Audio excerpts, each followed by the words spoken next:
हेडलाईन्सचे प्रायोजक आहे NBC bearings, लांब पळण्यासाठी। 12वी उत्तीर्ण विद्यार्थ्यांना महिन्याला 6,000, डिप्लोमा धारकांना 8,000 तर पदवीधर तरुणांना 10,000 रुपयांचा भत्ता मिळणार। महापूजनानंतर मुख्यमंत्री शिंदेंची घोषणा। लोकसभा निवडणुकीच्या निकालानंतर लाडकी बहीण आणि लाडका भाऊ योजनेचा चमत्कार। लोकांनी जागा दाखवली की बहीण भाऊ आठवतात, शरद पवारांची टीका। डिप्लोमा, पदवीधर आणि 12वीच्या विद्यार्थ्यांसाठी लाडका भाऊ योजना।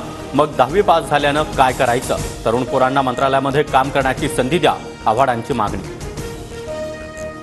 कुटुंबात सर्वांना जागा, पण अजित पवारांना पक्षामध्ये परत घेण्याबाबत सर्वांना विचारूनच निर्णय घेणार। माघारी परतण्यावर शरद पवार यांच्याकडून स्पष्ट।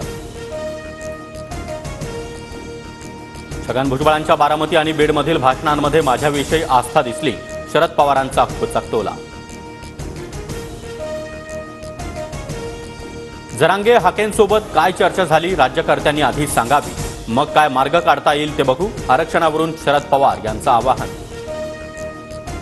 देवेंद्र फडणवीस जनतेला रक्तबंबाळ करण्याचा डाव रचत आहेत, फडणवीसांनी टाकलेला डाव मी मोडणार, जरांगेंचा इशारा। अजित पवार गटाला पिंपरी चिंचवडमध्ये धक्का, अजित गव्हाणे, राहुल भोसले, पंकज भालेकरांसह माजी नगरसेवकांचा पवार गटात प्रवेश।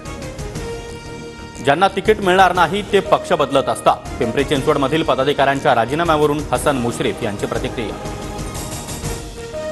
पुढच्या वर्षी मी मुख्यमंत्री म्हणून यायचं की नाही हे विठुरायावर आणि जनता जनार्दनावर अवलंबून, पंढरपुरातील महापूजनानंतर मुख्यमंत्री शिंदेंची टोलेबाजी।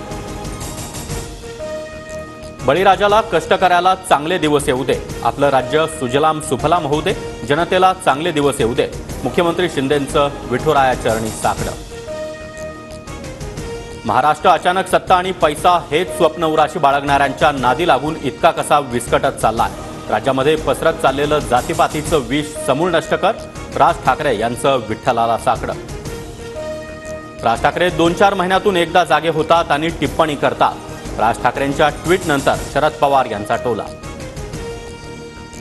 भाजप कार्यकर्त्यांना राष्ट्रवादी सोबतची युती मान्य नाही, राष्ट्रवादीमुळे लोकसभेला फटका, भाजप कार्यकर्त्यांची भावना। संघाशी संबंधित साप्ताहिक विवेकमध्ये भाजपवर विशेष लेख। हेडलाईन्सचे प्रायोजक आहे एनबीसी बेरिंग्स, लांब पळण्यासाठी।